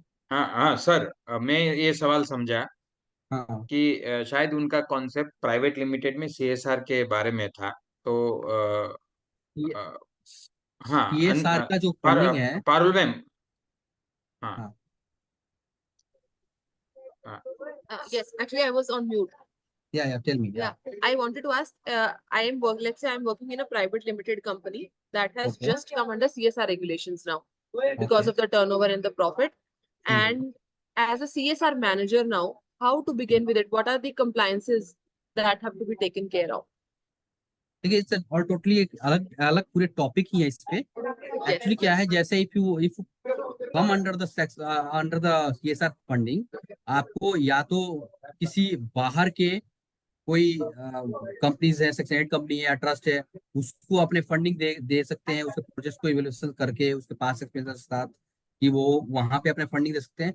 या अगर कई कई कंपनी क्या करती है कि खुद का अपना एक फाउंडेशन बनाती है, वहां पे वो सीएसआर फंड को यूज करती है। उसमें आपके जो कंप्लायंसेस है, जो गवर्निंग बॉडी है, ये डिफरेंट है, वो कंपनी सेक्रेटरी का पार्ट आता है। तो वो एक अलग सेक्शन है जिसको मैं ज्यादा कवर नहीं कर सकता हूँ, बट इतना बता सकता हूँ कि उसमें जो आपके कंप्लायंसेस होंगे वो आपके जो खुद के आपके अगर सेक्शन 8 कंपनी है, जैसे कि मैंने देखा कि सेक्शन 8 कंपनी खोल सकते हैं, वहां यूज कर सकते हैं, या फिर बाहर के किसी सेक्शन 8 कंपनी के ट्रैक रिकॉर्ड को देखते हुए, उसके एक्सपीरियंस और उसके वर्क कल्चर को देखते हुए आप वहां पे फंड ट्रांसफर कर सकते हैं। तो ट्रांसफर में क्या प्रक्रिया होती है, क्या होता है, एक सेक्रेटरियल पार्ट है जो कि कंपनी सेक्रेटरी का मैटर है। ये मैं इस पे ज्यादा इसमें कुछ जान नहीं सकता। Parul ma'am, एक you just write one mail. We have one FAQ on CSR compliances, yes, तो हम आपको भेज ऑल देंगे। Together different company, we can take it. Yes, please. Can you please share the mail with me? Sure, मैं chat box में डाल। Umesh Jadhav ji, you ask your question please. Umesh Jadhav ji, sir आपको बहुत ब्रीफ रहना पड़ेगा, बहुत सारे सवाल है। Umesh Jadhav ji please. Yes, thank you so much, sir. Uh, uh, very detailed information. Sir, I wanted to ask, what is a typical cost for an organization which typically aims to do close to 20 to 30 lakh rupees turnover within first few years, if we can say that, less than 50 lakhs? What is the compliance cost that a typical, because we don't have our own CAs who run it, so we will of course need professional help in that. So what is typically cost of compliance with infrastructure and all these AGM compliances? Yes, if you are doing the work on timely basis, the government cost is very low. Okay, like अगर आप MGT 7 AOC 4, if you miss, then the cost will be per day 100 rupees, है ना। अगर आप करते हैं तो 300-400 में हो जाता है। एक तो गवर्नमेंट कॉस्ट की बात आई। Other thing is the professional cost जो आप करते हैं। तो it's depend upon the profession to profession, city to city. इसका कॉस्टिंग अगर मैं आप you have asked that the company turnover is 20 lakhs and what the compliances cost, तो ये आपको नॉर्मली एनुअली जब बात करें तो इसमें एक ऑडिट कंपल्सरी है, whether you have a turnover zero और one auditor should be appointed. Okay, तो ये आपको 10,000 से लेके 20,000 तक हो सकता है। ऑल टुगेदर देखें तो ये एनुअली आपके कंप्लायंस कॉस्ट 50,000 रुपीज के अंदर में। ये 25 भी हो सकता है, 30 भी हो सकता है, वो डिपेंड करता है कि कैसे आपका पेपर्स क्लियर हैं, आपके सारे आपके खुद के इंटरनल अकाउंटिंग हो रही है, सारा क्लियर है। सीए को कम काम करना पड़ता है, तो सीए टू सीए डिपेंड करता है, इतना तो फिक्स है नहीं। बट मैं इतना कहूंगा कि विद इन द कॉस्ट, जैसे हम लोग सर्विसेज देते हैं तो because of the social entrepreneur और सोशल बेनिफिट्स के लिए अगर आप काम करते हैं ट्रूली, तो हम लोग उसमें कॉस्ट में नहीं जाते, हम उतने रखते हैं जिससे आपका कंप्लायंसेस ओके रहे। प्रोएक्टिव रहते हैं हम लोग ताकि आपके कंप्लायंसेस कॉस्ट एक्स्ट्रा ना हो। ज्यादा बर्डन तब होता है जब आप कंप्लायंस को मिस करते हैं। सही बात है क्योंकि सर। अब यहाँ गवर्नमेंट, आपको मैं बता दूं डिफरेंस, एक चीज मैं यहाँ लूंगा। अगर आप देखते हैं, लोग कहते हैं ना कंपनी बड़ा कॉम्प्लेक्स है, बड़ा प्रॉब्लम है, मैं नहीं करूँ, मेरे पास क्वेश्चन आते रहते हैं, 15 सालों से हम लोग देख रहे हैं। इसमें क्या किया मोदी गवर्नमेंट जब आई तो वो समझ में आ गया कि यहाँ पे लोग गलतियां बहुत करते हैं, मतलब मिस बहुत करते हैं। तो उन्होंने क्या किया, नॉर्मल जो आपके कॉस्ट है उसको कम कर दिया और पेनल्टीज हैवी कर दी। क्योंकि यहाँ पेनल्टी लोगों को देने की आदत ज्यादा है, वो दे के ही काम कराएंगे, लेट पे ही उठेंगे। तो इसलिए अगर आप जेन्युइन तरीके से टाइमली पे करते हैं, कोई भी फीस आपके आरओसी का 3,000, 4,000, 400, 300 से ज्यादा नहीं है। लेकिन लेट फीस देखेंगे तो वो 100 रुपीज दिखने को लगता है 100 रुपीज है, लेकिन कब वो लाख में बदल जाएगा पता नहीं चलेगा। तो ये आप कंपेयर करेंगे तो आप अगर देखेंगे, चाहे वो ट्रस्ट है चाहे वो आपको सोसाइटीज है या सेक्शन 8 कंपनी है, सबसे चीप और आपके इजी टू कंप्लाई ये section 8 company. But you should cooperate with your professional, timely होना चाहिए बस। केवाईसी का कोई फीस नहीं है, अगर डायरेक्ट वाइस करते हैं कोई फीस नहीं है। हम लोग अपने स्टाफ का जो कॉलिंग करेगा ओटीपी लेगा वो 500 रुपीज लेते हैं, लेकिन उसके पता है आपको आपको पेनल्टी कितना है? 5000 रुपीज। जो नील हो रहा है, अगर आपने 30 सितंबर के बाद करा तो यू हैव टू पे 5000 रुपीज इच डायरेक्टर। अगर अभी करते हैं तो आपको जीरो कॉस्ट। तो आपको टाइमली करेंगे तो this is a very cheap cost. Nelson Christian ji, Nelson ji, please, your question. Yes. Yeah. Good evening, sir. It was very informative session. Actually, I would like to ask whether any Section 8 company do any kind of a commercial activity along with this kind of a non-profitable charity activity? Yes, you can. आप उसको अलग से record करना होगा। You have to record this transaction all together, और उसके profit को आपको फिर यूटिलाइज कहाँ करना होगा? कॉमन ऑब्जेक्ट में। जैसे मान लीजिए आपका ट्रस्ट है, वहां पे आपका आपका मान लीजिए स्कूल चल रहा है सेक्शन 8 कंपनी में, और वहां पे अपने कमर्शियल एक दुकान खोल दिया बच्चों को खाने पीने का। उससे जो प्रॉफिट आया है ना, उस प्रॉफिट को तभी गवर्नमेंट करेगी जब आप डिक्लेरेशन देंगे कि ये सेट असाइड है और इसके ऑब्जेक्ट को हम फुलफिलमेंट में लगाएंगे, स्कूल के डेवलपमेंट में लगाएंगे, तब आपको नहीं लगेगा टैक्स। अदरवाइज उस पर टैक्स लग जाएगा। मना नहीं है कि आपको नहीं करना है, कर सकते हैं।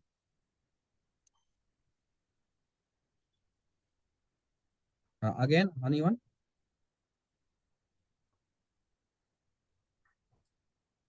Deven Rawal ji, please. Yeah, good evening, sir.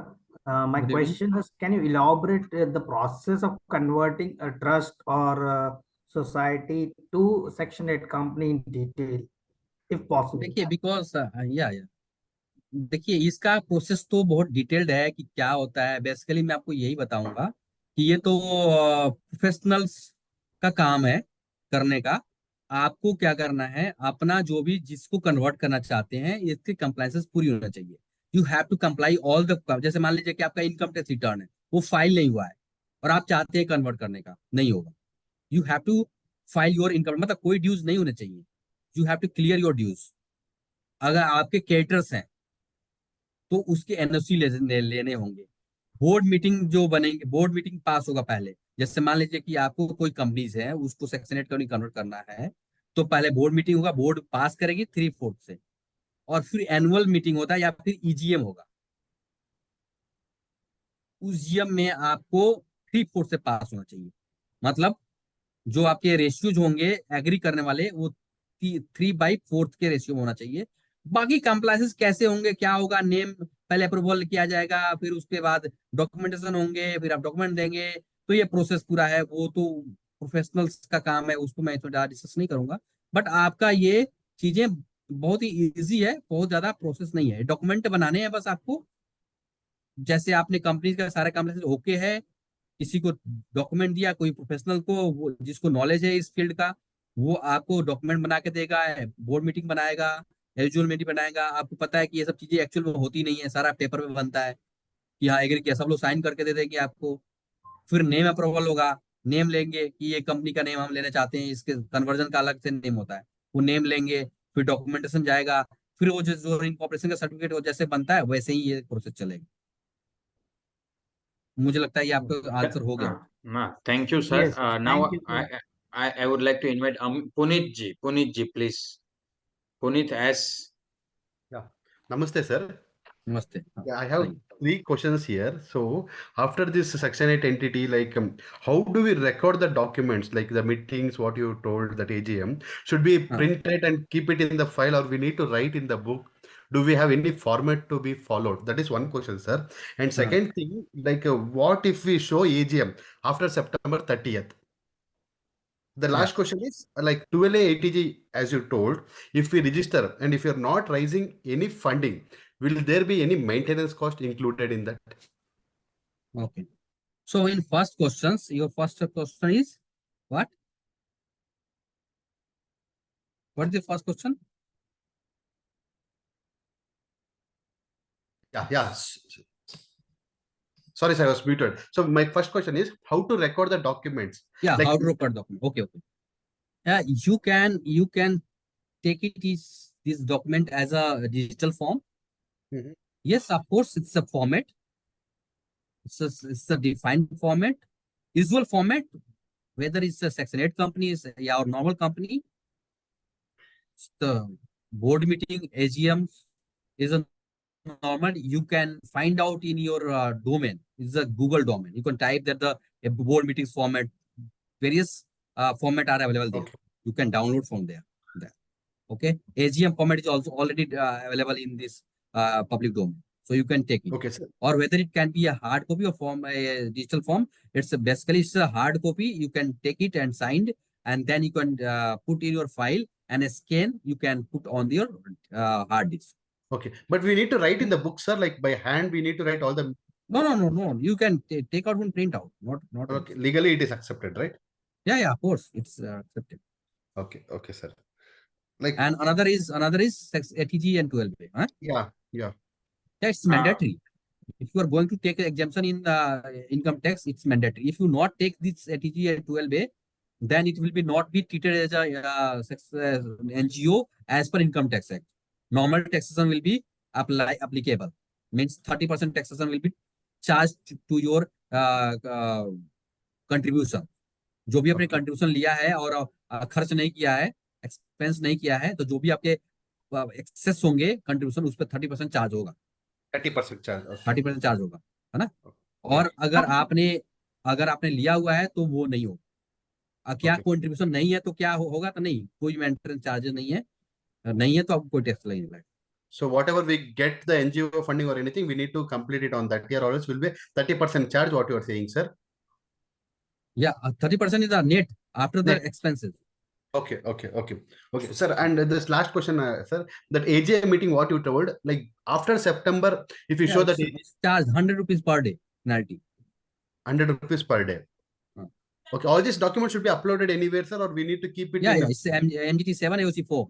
You should share your order documents, balance sheet, profit and loss account, board report, notice. It should be uploaded in the MCA in the form of the MGT 7 or AOC 4. MCA in what Ministry form, of Corporate Affairs. Okay, what form, sir? MGT 7 AOC 4. MGT 7 for their declaration for various things, the number of board meeting and all. And AOC 4 is a detailed of the profit and loss account and balance sheet. Okay, sir. Okay, yeah. And your scan Good evening. There is no such like minimum meetings to be done, sir. Like board meetings, there is no such, right, sir? Minimum board meetings. Generally, the 4 meetings in a year. It's once in a quarterly. Once in a quarter. Yeah. Okay. Thank you, sir. Thank you. Yeah. Welcome. Good evening once again, Ranjan ji. Amit Yeah, this side. Yeah. Actually, I have some other question. एक तो आपने जो बोला GST company registered होने की वजह से हमें रिक्वायर्ड है, डेफिनेटली लेना पड़ेगा. तो मेरा ये था कि सोसाइटी रजिस्ट्रेशन और ट्रस्ट डीड में क्या इससे बचा जा सकता है जीएसटी रजिस्ट्रेशन से, क्योंकि we are working for social. तो अगर हम कुछ सेल नहीं कर रहे हैं तो जीएसटी लेना जरूरी है क्या? नहीं, जैसे आपने क्या किया ना, जैसे इसमें इस पे केस लो डिसाइडेड है कई जगह पे. आपको जीएसटी जो है वो इस बेसिस पे नहीं मिलता एग्जाम्पशन कि चाहे वो एनजीओ हो चाहे वो, कि आप एनजीओ कर रहे हैं तो आपको नहीं लेना है या ये नहीं लेना है. आपको चार्ज करना पड़ेगा, आपको फाइल करनी पड़ेगी. उसके लिए आपको अगर एग्जाम्पशन लेटर मिला हुआ है किसी पर्टिकुलर चीज में तो वो अप्लीकेबल हो. ऐसा नहीं सेक्शन 8 कंपनी में है तो लगेगा और ट्रस्ट में है तो उसमें, इस पे कोई वेरिएशन नहीं है कि सेक्शन 8 कंपनी में है और वहां है तो नहीं लेना पड़ेगा. इसमें केस लॉ है. कई जैसे सोसाइटीज हैं, कई सोसाइटीज जो हैं, जैसे मान लो कोऑपरेटिव सोसाइटीज हैं जो ये चलाते हैं, आपको फंड रेजिंग का और इसके करते हैं, म्यूचुअल फंडिंग का काम करते हैं. तो वो कई चीजें हैं उस जीएसटी कोई लोग लिए हैं, कोई लोग नहीं लिए हैं. इसमें केसेस चल रहे हैं, केसेस डिसाइडेड हैं, कोई केसेस नहीं डिसाइडेड हैं. तो इस पे ऐसे क्लियर नहीं है कि आपको सोशल कर रहे हैं तो आपको नहीं लेना जीएसटी. ऐसा नहीं। Thank you. दूसरा क्वेश्चन था सर मेरा, एक ही रजिस्ट्रेशन पे टैक्सेबल और एग्जेम्पशन दोनों काम किए जा सकते हैं जैसा आपने बताया, तो ऐसा हो सकता है कि मैं 12A और वो ATG रजिस्ट्रेशन के साथ रजिस्टर्ड करूं और उसके बाद प्रॉफिट वाला काम करता रहूं, और जब मेरे को कोई ग्रांट मिले तो उसके बाद मैं उसको शुरू कर सकता हूं नहीं बीच में कभी भी?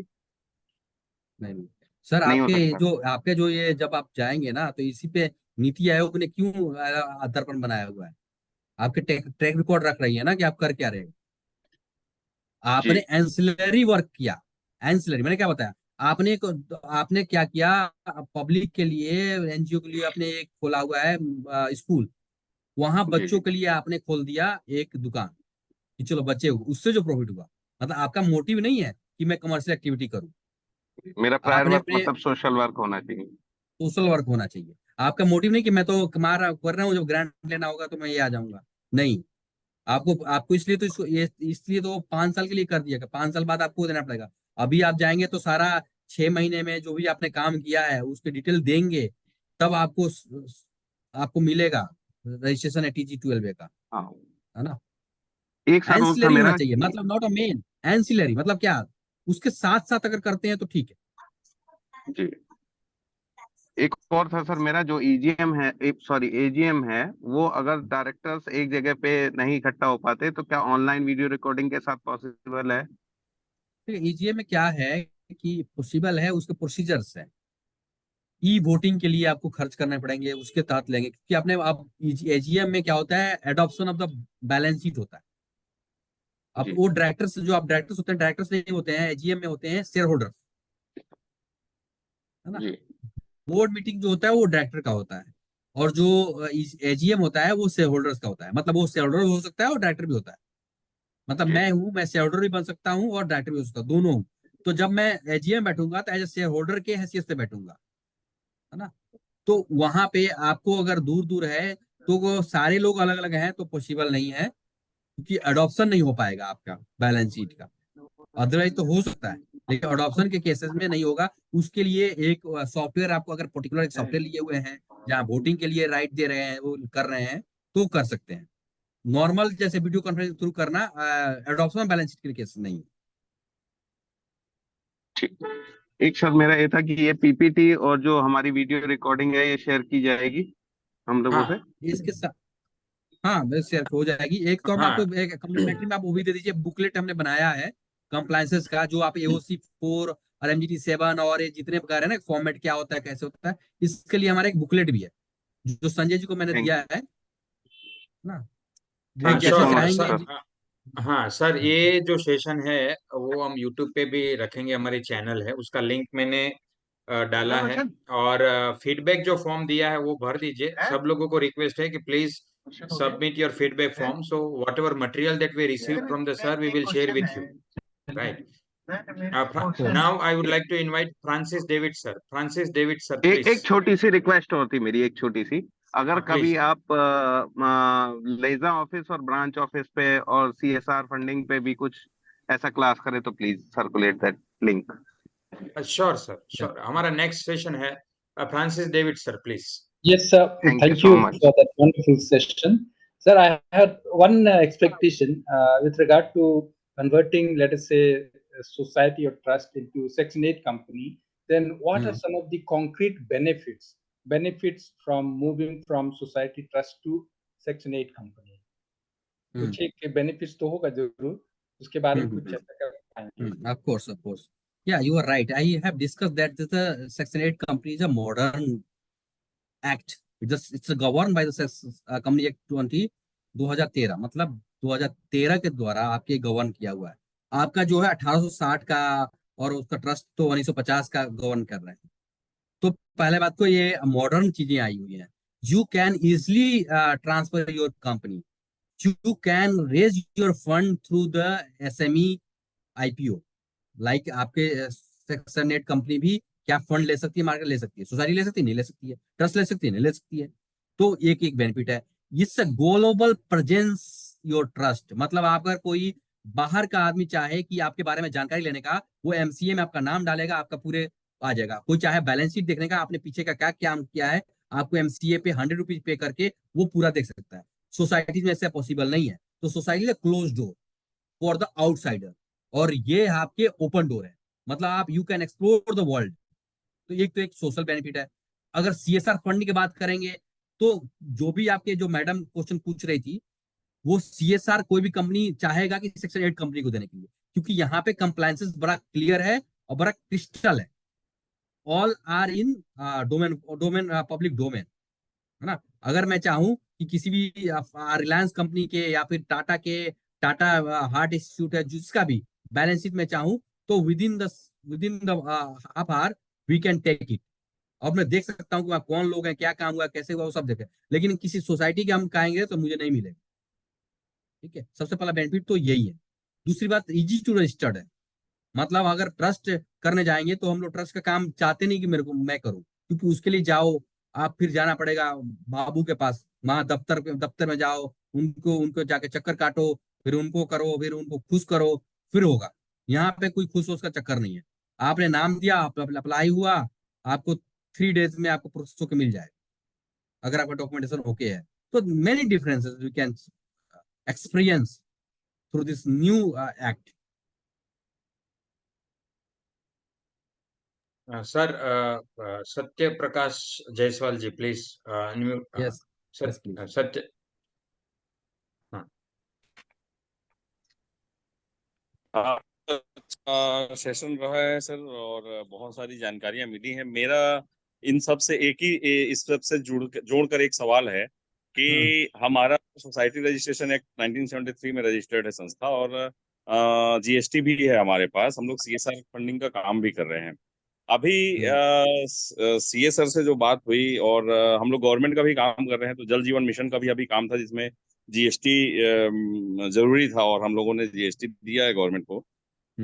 उसमें उन्होंने GST TDS भी काटा। उसके बाद में CSR से जब बात हुई तो उन्होंने कहा कि कोई भी सर्विसेज आज की डेट में GST से एग्जेम्प्टेड नहीं है।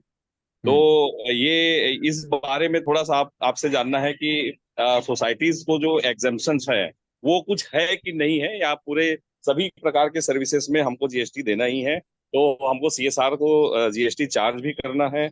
किसी भी सर्विसेज के लिए किसी भी फंडिंग एजेंसी को हमको 18% GST चार्ज करना है क्या, ये पूछना था। नहीं, देखिए क्या है ये, कोई मैं बताया ना, कोई ऑर्गेनाइजेशन बेसिस पे GST नहीं है कि ये इसको एग्जाम्पशन है, इसको नहीं है जी। वो सर्विस बेसिस पे, जैसे मान लो मेडिकल ट्रीटमेंट के लिए कोई काम करते हैं तो वहां पे नहीं है। अगर आप NSC और एकेडमिक एजुकेशन देते हैं जो कि UGC के थ्रू आपको अप्रूवल मिला हुआ है, तो वो एग्जाम्पशन है, वो सर्विसेज। अगर आप कोचिंग सेंटर फ्री में मतलब आप कुछ पैसे चार्ज करके ले रहे हैं, तभी आपको GST लगेगा। ऐसा नहीं कर सकते कि नहीं जी हमारा नहीं है, नॉर्मल कर रहे हैं तो GST लगेगा। तो ये आपका बिल्कुल सही है कि ये मैं नहीं बोल सकता कि सारे सर्विसेज पे GST है, नहीं। कुछ जिस पे नहीं है, तो वो ऐसा नहीं कि सोसाइटी के लिए नहीं है, उसके नहीं है, वो सबके लिए नहीं है। जैसे मान लो मेडिकल प्रोफेशन, किसी CS डॉक्टर को आप लाके उससे सर्विस दिलवा रहे हैं, तो वो एग्जाम्पशन है, चाहे वो आप नॉर्मल कंपनी में करिए, ट्रस्ट में करिए, किसी रूप में करिए, वो नहीं एग्जाम्पशन है ना। तो वो सर्विस वाइज नहीं है कि कोई कहीं कहीं रिवर्स चार्ज है। जैसे मान लीजिए कि मैन पावर सर्विसेज है, वो रिवर्स चार्ज है, मतलब मेरे को ना देके आगे सामने लोग देना पड़ता है GST, तो सामने वाला देगा, मैं चार्ज नहीं करूंगा। तो वो है, मतलब एज ए पर्टिकुलर कि मैं ट्रस्ट हूँ, मैं सोसाइटी हूँ, मैं ये हूँ, इसके लिए हमारे को GST ना लगे, ऐसा प्रोविजन नहीं है। जी, लेकिन वो क्लियर हम लोग थोड़ा सा उसमें डाउट हो जाता है सर कि किसमें हमको GST चार्ज करना है, किसमें नहीं करना है। मतलब हम लोग जिस प्रकार का काम करते हैं उसमें हमारे लिए थोड़ी सी अभी वो उसमें स्पष्टीकरण की आवश्यकता है कि किस तरह के काम में एग्जाम्पशन है और किस तरह के काम में नहीं है, तो वो चाहे सारे लोगों के लिए हो। सर तो सत्य इसमें क्या प्रकाश, है कि जैसे हाँ। भी इस डोमेन में जो एक्सपर्ट, जैसे हम लोग के कोई क्वेश्चंस होते हैं किसी को, तो हम लोग एक्सपर्ट व्यू देते हैं कि आपके इस सेशन कोड में ये आएगा और ये नहीं है, हम एक्सपर्ट व्यू देते हैं कि आपको एग्जाम्पशन मिलेगा नहीं मिलेगा। एक तो आप कोई प्रोफेशनल से ले सकते हैं उनकी राय कि इसमें क्या हमारे को लगेगा। दूसरी बात, अगर कोई ऐसा सर्विसेज है जहां पे हमें क्लियर नहीं है ना, प्रोफेशनल भी क्लियर नहीं है कि क्या होना चाहिए, तो एडवांस रूलिंग का कंसेप्ट है GST में। वहां आप जाके ऑफिसर को एप्लीकेशन कर सकते हैं, भाई साहब मैं ये सर्विस शुरू करने जा रहा हूँ, आप मुझे बताओ कि मेरे को जीएसटी लगेगा कि नहीं लगेगा। उसकी जो फीसेज है वो देना पड़ता है। तो सेंट्रल मतलब आपके जीएसटी डिपार्टमेंट ही आपको बता देगा कि आप इस जी काम में जीएसटी लगना चाहिए नहीं लगना चाहिए, उसको बोलते हैं एडवांस रूलिंग। तो आप एक्सपर्ट व्यू किसी भी प्रोफेशनल से अगर आपको डाउट है तो ले सकते हैं, जो कि जो उस डोमेन में काम कर। जी, थैंक यू सर। हाँ बिल्कुल।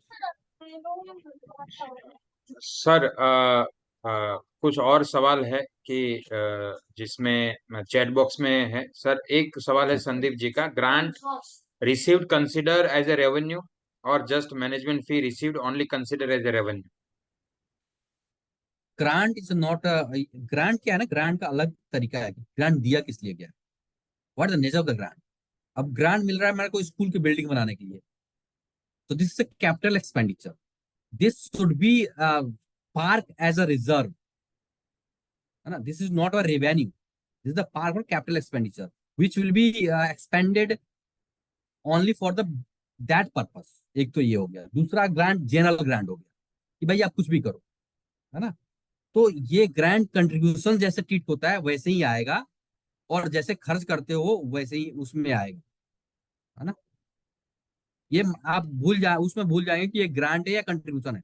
मैं जैसे दे रहा हूँ, मैं दे रहा हूँ 1 लाख रुपया दिया कि यह मेरे लोग चैरिटेबल काम करना, उस तरह गवर्नमेंट आपको दे रही है grant.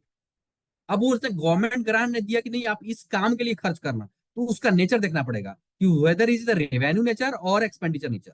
Is if revenue nature that will be booked as a revenue income, otherwise it's a capital expenditure. Yes. तो your meaning is it is a consider as a revenue? No, my meaning is the depend upon the nature. अगर वो general है, मतलब government ने grant दिया, आपको specific condition नहीं लगाया, तो वो रेवेन्यू है। Suppose for skill development program, sir. हाँ, Suppose skill if the program grant तो is आपका नहीं, okay. स्किल प्रोग्राम बनाया ना, तो ये कोई कैपिटल नहीं है ना, रेवेन्यू एक्सपेंडिचर। आप क्या करोगे, आप बच्चों को पढ़ाओगे तो रेवेन्यू एक्सपेंडिचर, तो ये Okay. आपको रेवेन्यू के रूप में आएगा। Any question from any participant, please feel free to raise your hand. What is the We difference have between promoter and, एक देखिए चैट बॉक्स आप देखते रहिए क्या आ रहा है। हाँ ये what is the differences between promoter and donor. Promoter होते हैं जो कि कंपनी बनाते वक्त उसके सब्सक्राइबर होते हैं। जैसे हम आप मिल गए, हम डायरेक्टर भी हैं और शेयर होल्डर भी हैं, तो हमें प्रमोटर बोला जाएगा। बाद में जो लोग जुड़ते हैं उनको डायरेक्टर बोलते हैं, उनको प्रमोटर नहीं बोलते हैं। तो प्रमोटर इधर प्रमोट कर रहे हैं, मतलब हमने शुरू करा, मतलब फाउंडर, फाउंडर को प्रमोटर बोला। डोनर क्या, डोनर तो कोई भी हो सकता है। मैं दिया तो मैं आपके लिए डोनर हो गया, XYZ कोई भी दिया तो वो डोनर हो गया। वो डोनर को कोई मेंबरशिप नहीं मिलता है, मतलब उसको कोई शेयर नहीं मिलता है। उसने दिया, उसको आपको एक सेक्शन आपने ATG का रिसिप्ट दे दिया काट के, किलो जी आप एग्जाम्पल ले लेना, तो वो डोनर हो गया। It is forbidden funding for the student is eligible two by any section 8 company. हाँ, आप किसी सेक्शन 8 कंपनी को बाई कर सकते हैं, वो डिपेंड करता है कि उस पर कंप्लायंस ड्यू डिलिजेंस जरूर कीजिए। पहले आपने ले तो गए हैं लेकिन उसके कंप्लायंस बहुत पेंडिंग है, तो वो पहले चेक करवा लीजिए अपने किसी भी चार्ट अकाउंटेंट से कि वो जो कंपनी परचेज करने जा रहा हूँ वो क्या सारा ओके है, कोई ऐसा तो नहीं है कि उसमें कोई कंप्लायंस पेंडिंग है, तो ले सकते हैं। How many days does days how many days does it take the get 12 ATG। हाँ, ये देखिए आपके पहले दो हैं प्रोविजन। जैसे आपने कंपनी रजिस्ट्रेशन कराया है तो आपको एक प्रोविजनल बेसिस से मिल जाता है, तो विद इन द मंथ आपको मिल जाता है प्रोविजनल बेसिस पे। अगर आप फाइनल रजिस्ट्रेशन लेना चाहते हैं, मतलब आपके ऑब्जेक्ट के शुरू कमेंसमेंट में बिजनेस शुरू करने के 6 महीने के अंदर में लेना होता है। अगर वो लेना चाहते हैं तो आपको डॉक्यूमेंटेशन में पूरी वेरिफिकेशन होगा, उसमें आपको टाइम लग सकता है, आपको पता ही है। आपको ऑफिस से मिलना पड़ेगा, कुछ उनको खुश करना पड़ेगा, तो जल्दी होगा। And how may month does company need to wait to get CSR fund. देखिए CSR फंडिंग के लिए आपको एक्सपीरियंस तो होना चाहिए, सामने वाला क्यों देगा आपको, आपके ATG होना चाहिए, 12 में होना चाहिए, आपने कुछ काम करना होना चाहिए, तभी तो वो CSR फंड देगा। तो कुछ प्रोफाइल आपके पास होनी चाहिए, एटलीस्ट 1 ईयर तो आप काम करेंगे। 6 मंथ तो गवर्नमेंट तभी आपको वो देती है, जो 5 ईयर्स का परमानेंट जो होता है नॉर्मल रजिस्ट्रेशन वो देती है। 6 महीने का और मतलब 1 ईयर के बाद ही लोग कंसिडर करते हैं CSR के लिए। एंटोनी हाँ, साहब, please sir. Sir, good evening, sir. It's a very useful session we are going through. Thank I you. just want one good thing is that society can be transferred. I mean, into a company. Section 8, you have told us, is very good. Is all the members who have been in the society can automatically become the members of the company also, sir, or it's members has to be recasted. And second thing is the liabilities and assets of the society will become the society of the companies automatically. And third thing is, what are the resolution we have to pass it and hand it over to the society that we are no longer complying with you, we are going into the Companies Act, if there is any procedure there. Yes, of course.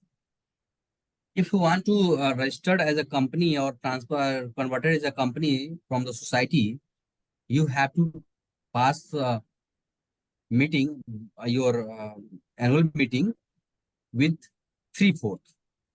पहला आपका condition यही है कि आपके 3/4 से आपको पास होने चाहिए वो रेजोल्यूशंस। उसके बाद क्या automatic this assets and liability will be transfer to the new company? Yes of course, this company जो भी एसेट्स होंगे लायबिलिटीज होंगे कन्वर्ट होगा। आपको क्या प्रोसीजर हो, पहले आपके साथ ना डिक्लेरेशन देना पड़ेगा। अगर एज ए सोसाइटी एक्ट में कोई पेंडेंसी है या बाद में कभी आता है, you have to be a indemnity bond देंगे कि हाँ जी कोई होता तो मैं जिम्मेवार हूँ। और क्या वो सारे मेंबर इसके मेंबर हो जाएंगे? बिल्कुल हो जाएंगे। उसमें आपके सीक्वेंस जैसे आप चाहें वो कर सकते हैं, लेकिन जो नए लोग ऐड हो सकते हैं, लेकिन उसमें जो 51% ज्यादा जो शेयर होना चाहिए वो एग्जिस्टिंग कंपनी को जो मेंबर है उनको जाना चाहिए, तो वो हो सकते हैं। कुछ लोग चाहे नहीं रहने के तो नहीं रह सकते हैं, मतलब आपके 3/4 से ऊपर लोग वहां पे होने चाहिए जो उसके मेंबर बने हो। और जो एसेट्स है जो लायबिलिटीज है वो सब ऑटोमेटिक ट्रांसफर हो जाएगा। उसके क्लॉज में लिखा रहेगा कि दिस विल बी कॉलेज। अब आपका एक और क्वेश्चन है कि whether it can be, how can be share the documentation to the society, we are going to. तो जाने के लिए नहीं, आपने जैसे बोर्ड मीटिंग पास किया, आप कंपनी बनाएंगे, उसके साथ ही वो ऑटोमेटिक वहां चला जाएगा। ठीक है, एक MCA भी आपको शेयर करता है उन लोगों से कि आपके हमारी कंपनी ये ट्रांसफर हो गई, ये चला गया। आप भी उसको जब डॉक्यूमेंटेशन, जब पैन नंबर कार्ड होगा ना, वो आप सरेंडर करेंगे जो आपके है, तो आपके फाइनल जो आपके बैलेंस शीट मेमोरेंडम जो भी आपने कंपनी बनाने के लिए जो डॉक्यूमेंटेशन दी वो सारा जाके आपको रजिस्ट्रार के पास जमा होगा। उसके बाद से आपके कंप्लायंस खत्म हो जाएंगे वहां से और कंपनी एक्ट में आपका चलने लगे। Hope I answered your question. Thank you. Sir और कोई सवाल है? थोड़ा which is not directly not related with the compliance and the governance with the Section 8 company, but if you can answer, like, will donation under the ATG will consider towards the turnover limit or 20 lakhs or GST registration? Will Or donation under what? ATG consider towards the turnover limit of the, हाँ वो आपके revenue का part होता है। अगर normal आया हुआ है तो वो कंसिडर होगा, वो रजिस्ट्रेशन का पार्ट होगा।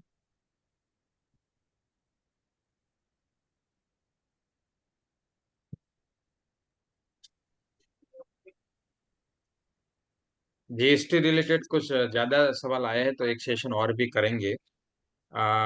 Any questions related to Section 8 company and that its governance? Any questions before we conclude? Now, sir, it is 8 o'clock now. Yes.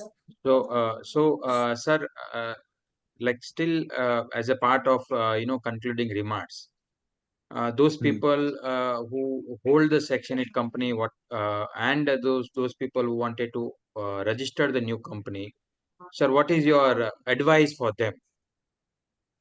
Yeah, of course. First thing is that you have to proactive about the compliances.